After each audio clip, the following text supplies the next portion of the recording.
Se nós olharmos também, por exemplo, em termos de acesso aos direitos de saúde, escolaridade, os negros continuam sendo preteridos no acesso aos direitos e ao bem-estar. E para finalizar, não vou me deter aqui, continua sendo um tabu a temática da memória, do direito à memória e, sobretudo, da responsabilização dos autores de tortura e de graves violações durante a ditadura.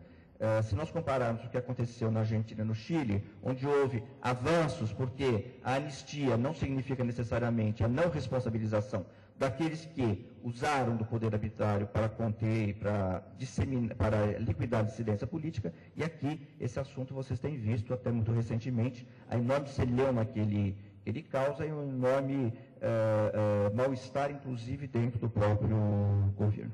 Eu acho que é isto, não é?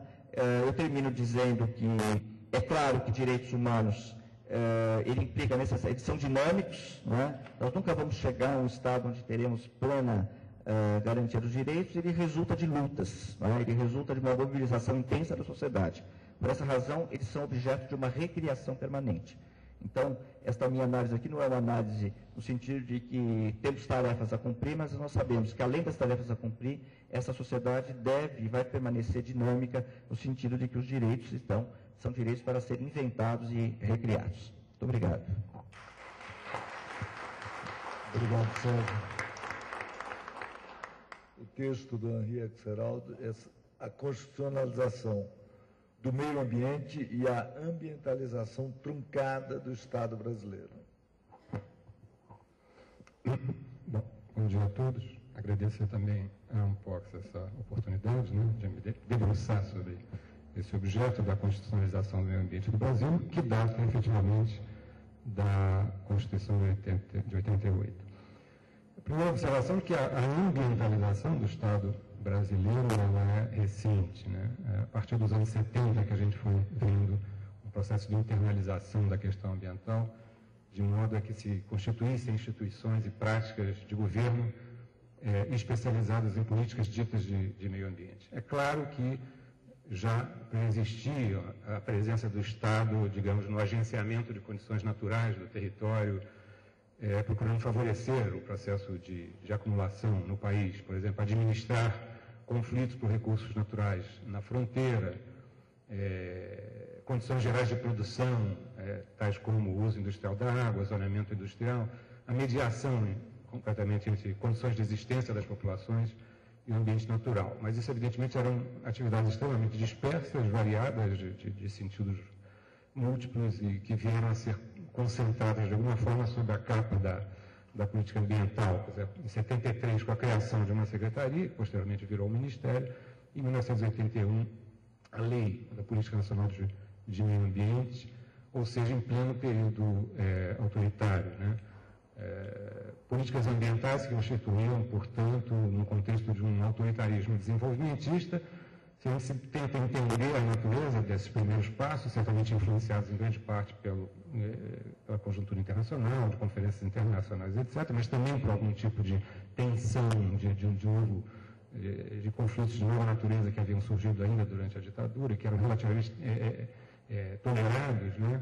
Como se fosse uma alternativa, né? Conflitos ambientais que surgiam principalmente no Sul em relação à poluição industrial, como se fosse uma alternativa às lutas contra a ditadura, que podiam ser relativamente consentidas, né?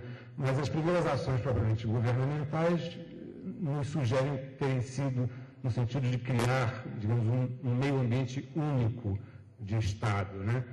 Pensando no ambiente dos grandes projetos de investimento nas áreas de mineração, energia, via de transporte, expansão da fronteira agrícola, né? Alguns colegas chamam de conservadorismo dinâmico, que marcou a criação desse tipo de instituição, ou seja, uma estratégia de aceitação de um discurso de preservação ambiental, mas seguida de sua contenção e isolamento no interior de uma máquina burocrática sem poder. A questão era muito menos a de pactuar interesses contraditórios de múltiplos sujeitos em plena ditadura, mas efetivamente de constituir um sujeito único do ambiente nessa diversidade das funções da burocracia estatal. Me lembro que eu entrevistei um responsável pela criação do Conselho Nacional de Meio Ambiente, tido como uma instituição aberta à participação, à democratização do debate, ainda no final do período autoritário. ele dizia, não, a questão para mim era criar um organismo no qual eu pudesse trazer os responsáveis pelo Ministério do Meio Ambiente, pelo Ministério de Minas e Energia, de Planejamento, etc., que estava efetivamente fazendo as políticas ambientais, sob a minha órbita, né? Foi uma tentativa de dar uma certa coesão para o ambiente de Estado num período de desenvolvimento com grande financiamento externo e um pesado complexo infraestrutural. Foi também esse Estado que tratou de tecer as bases do que eu chamaria o meio ambiente do Fordismo. É um programa de controle de poluição de veículos automotores, também discutido nesse período, organizou o que eu tenho chamado de uma poluição legítima, que voltou à baila recentemente nessa discussão do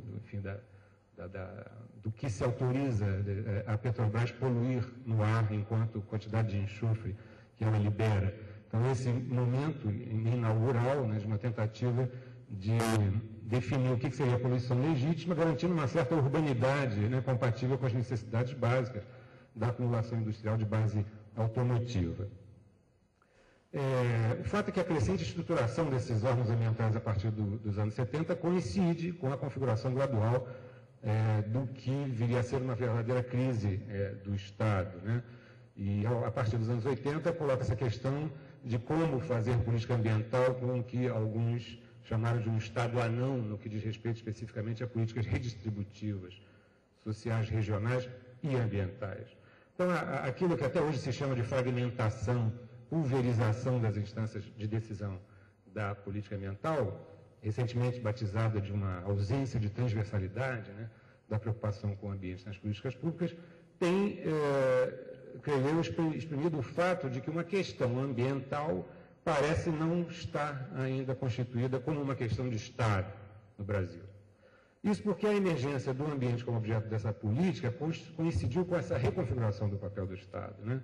A partir dos anos 90, notadamente, surgimento de um Estado que alguns chamam de tipo schumpeteriano, que se propõe, notadamente, a apoiar a inserção das economias nacionais na competição internacional, subordinar políticas sociais a políticas econômicas e adotar formas ditas novas de governança, né, envolvendo os atores não governamentais, privados e semipúblicos, né.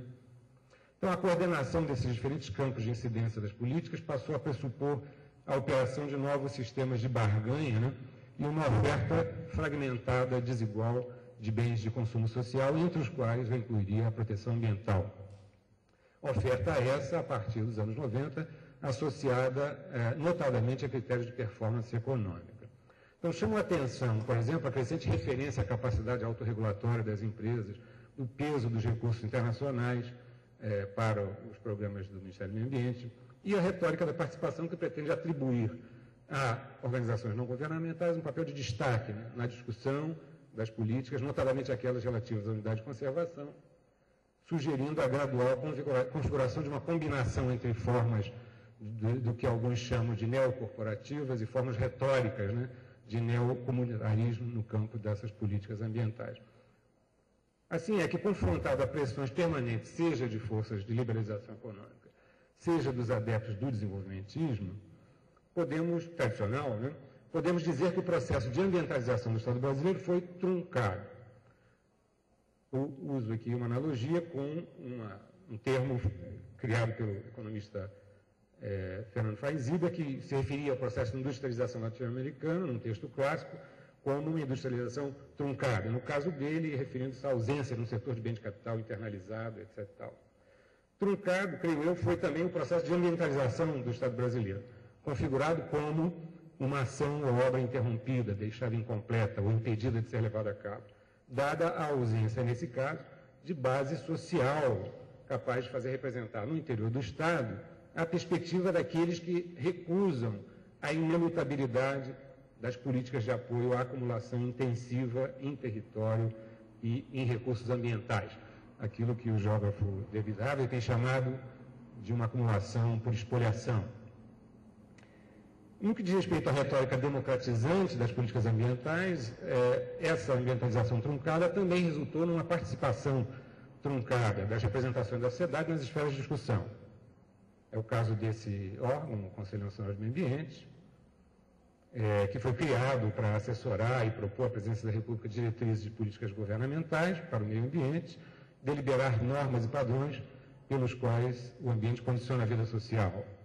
Esse espaço institucional foi, ao longo desses 20 e tantos anos de existência, da sua criação, ampliado no que diz respeito à sua representatividade numérica, mas reduzido passo a passo no que se refere a seu peso político.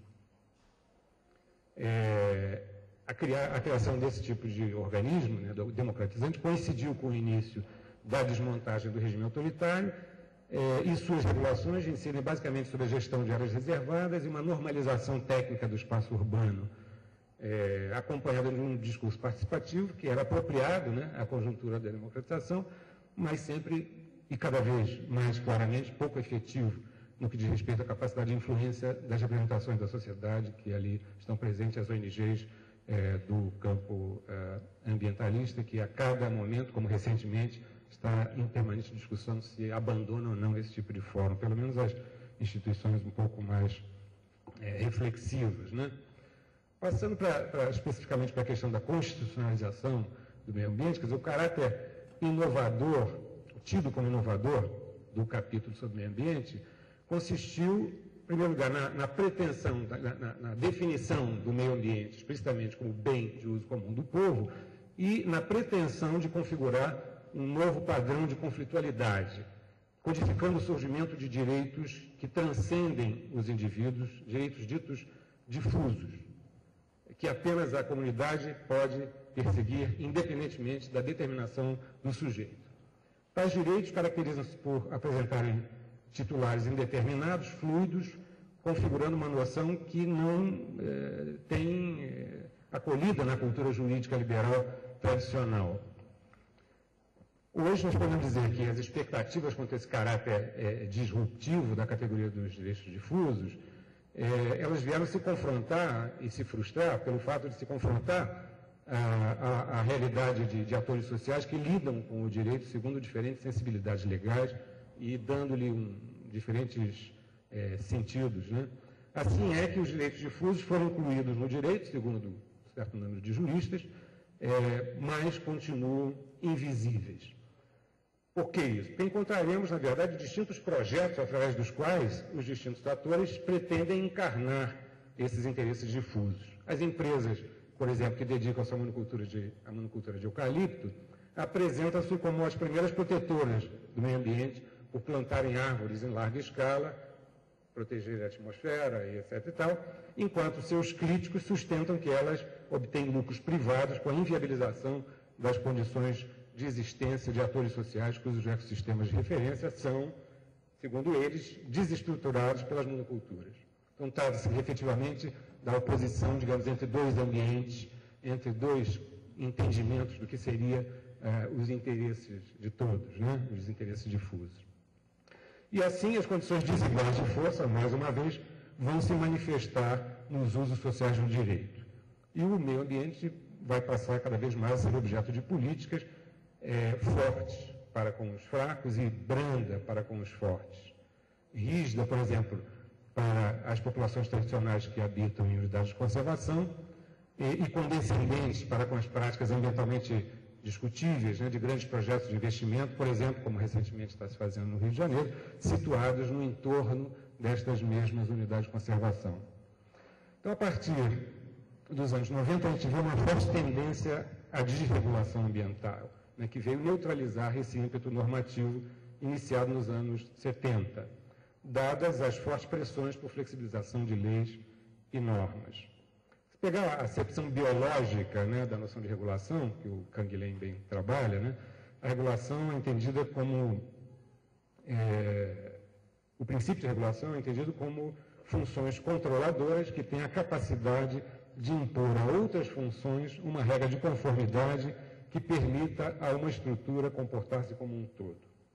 Então, aplicada às instâncias ambientais do governo, a regulação política do ambiente resultaria do fato de se atribuir ao Estado o papel de representar esse todo, que se quereria afirmar, a ele se subordinando o conjunto das práticas, digamos, ambientais da sociedade.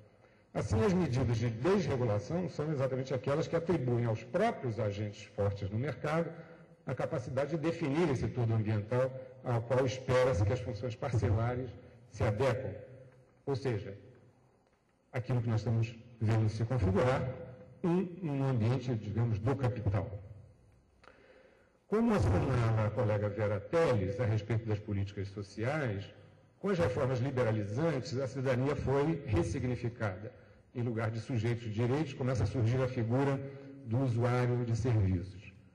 Trata-se de satisfazer necessidades e não de garantir direitos. Analogamente, no caso das políticas ambientais, trata-se de não opor obstáculos ao crescimento econômico a qualquer custo, mesmo ao custo de flexibilizar-se normas e direitos. Eu cito agora um jurista francês chamado François Hoste, que sublinha o caráter fugidio que marca particularmente os instrumentos da legislação ambiental. Diz ele, o direito burocrático e regulamentar do meio ambiente evoca irresistivelmente uma tapeçaria de Penélope, onde o que é feito de dia é desfeito de noite. Falta de efetividade, incoerência, interpretações restritivas, derrogações múltiplas, sanções inexistentes ou puramente simbólicas, são algumas das taras 1000 vezes denunciadas de um direito administrativo do meio ambiente que aparece definitivamente apenas como uma compensação tardia frente a uma exploração da natureza que nada parece capaz de interromper. Fim da citação. Então, é surpreendente como uma tal descrição se aplica com particular pertinência ao caso brasileiro. O que eu acho que a gente precisa fazer é discutir, quer dizer, as razões específicas que fazem isto valer na realidade brasileira, favorecendo aquilo que eu chamei de uma ambientalização truncada do direito no país. A minha hipótese é que nós, de fato, temos presenciado, a partir dos anos 90, estratégias governamentais voltadas para a exportação a qualquer custo, justificada pelos imperativos do ajuste macroeconômico. Ora, ao se colocar o indicador de risco Brasil, esse mesmo que é feito por essas agências de risco que, segundo ouvi dizer, teriam quebrado recentemente, ou pelo menos perdido a sua legitimidade como capaz de prever riscos, né? Então, ao se colocar esses indicadores no posto de comando, quer dizer, se abdica de questionar os limites ditos estruturais, tais como eles têm sido impostos pelo mercado. Limites, digo eu, à liberdade de escolha de políticas, né? Limites esses que são definidos, na verdade, pelo próprio mercado, ou seja, pelos próprios agentes econômicos detentores do poder de dar fuga aos capitais. Então, o mecanismo através do qual, digamos, a flexibilização é operada, a regressão de direitos é concretizada, eu tenho chamado de um mecanismo de chantagem locacional dos capitais. Ou seja, a possibilidade que os capitais têm crescente de sair de um ponto e ir para outro com menores custos, dado a quebra de barreiras nacionais, etc., essa mobilidade, leva a que essas corporações adquiram um enorme poder de elas próprias influir, pressionar, exigir a conformação, digamos, das normas, frequentemente normas jurídicas, ambientais, mas em certas circunstâncias também sociais. Ou seja, a pressão exercida pelas grandes corporações sobre os rumos das políticas, sob a ameaça que fazem de retirar do país os seus investimentos.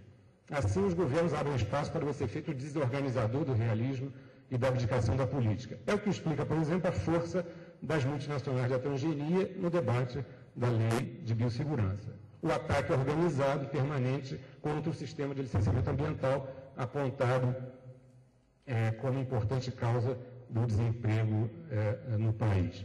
No nosso GT de conflitos ambientais, aqui não pode, um trabalho foi apresentado ontem, mostrando, por exemplo, que nós temos uma fábrica de agrotóxicos em Fortaleza, com sérios problemas de saúde sendo criados para as crianças em particular, que a partir de uma epidemiologia espontânea dos moradores, das vizinhanças, eles conseguiram estabelecer os seus nexos causais, que a epidemiologia científica tem tanta dificuldade em estabelecer, e descobriu-se que, na verdade, que o produto que é responsável particular por esse tipo de mal-estar é proibido no mundo inteiro, inclusive na China, né?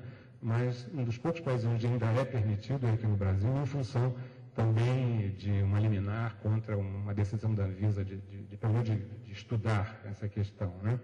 Ou seja, desconfigura-se em permanência esse arcabouço legal e normativo que foi construído desde a democratização, tendo por base a Constituição de 88.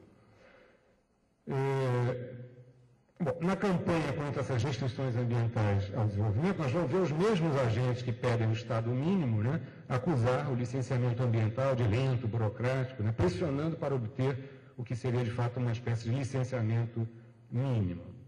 Alegando a responsabilidade ambiental das empresas, eles fazem uma ofensiva cerrada contra o que se definiu até aqui como pertinente à responsabilidade ambiental do Estado. Assim é que o modelo de desenvolvimento em vigor vem demonstrando ter como seus verdadeiros sujeitos os agentes fortes no mercado mundial. E as forças desses agentes residem exatamente nessa chantagem alocacional pela qual os grandes investidores envolvem, quando não submetem, a todos aqueles, não só os poderes, os governos, mas frequentemente boa parte das próprias populações despossuídas e tal, né? Aqueles que buscam emprego, geração de divisas e receita pública a qualquer custo.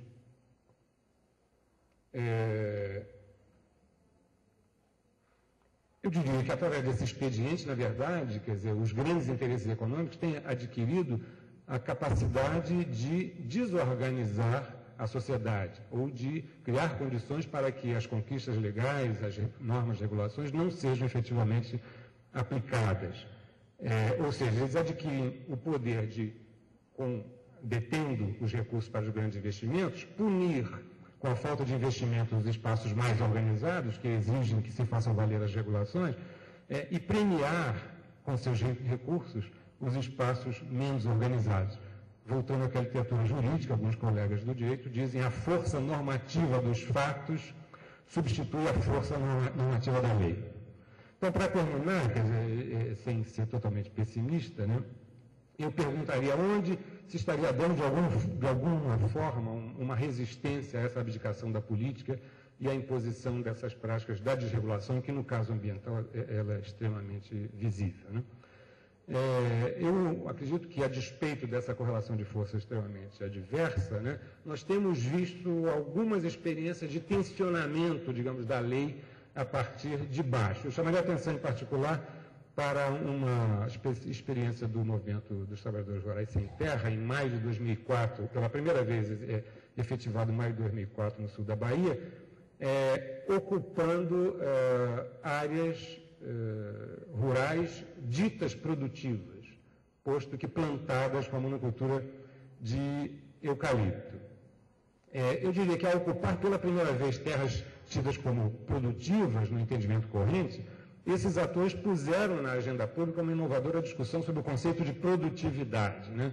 Ou seja, por essa ação, pôs-se em dúvida a ideia corrente de que seria produtiva a terra que produz qualquer coisa a qualquer custo, né? E eu diria uma espécie de ruptura epistemológica no terreno, né, que também diz... será que seria produtiva a terra que, em nome de gerar divisas, efetivamente se faz isso ao custo de secar rios, destruir biodiversidade e contaminar os solos, aqueles bens de uso comum do povo, segundo a Constituição de 88, né, recursos que são indispensáveis para a existência do meio ambiente dos de baixo, pequenos agricultores, comunidades quilombolas, pescadores artesanais, etc. e tal. Então, Deus assim, nesse episódio, criou uma demonstração de uma espécie de resistência a esse mecanismo da desorganização social, da chantagem de localização. Dizem eles, é legítimo dar-se ao povo a oportunidade de discutir de forma plenamente informada as condições pelas quais lhes são prometidos o emprego. Então, problematizando o conceito de produtividade, esse tipo de ação vem questionar esse desenvolvimento concentrador de recursos, sugerindo que é possível sustentar regulações socialmente construídas e, a partir da noção de função social da propriedade, disputar o próprio sentido do meio ambiente como um bem de uso comum do povo. E eu acho que o nosso assunto, na verdade, é disso que se trata, né? De uma disputa em torno dos usos sociais da Carta Constitucional, né? Obrigado.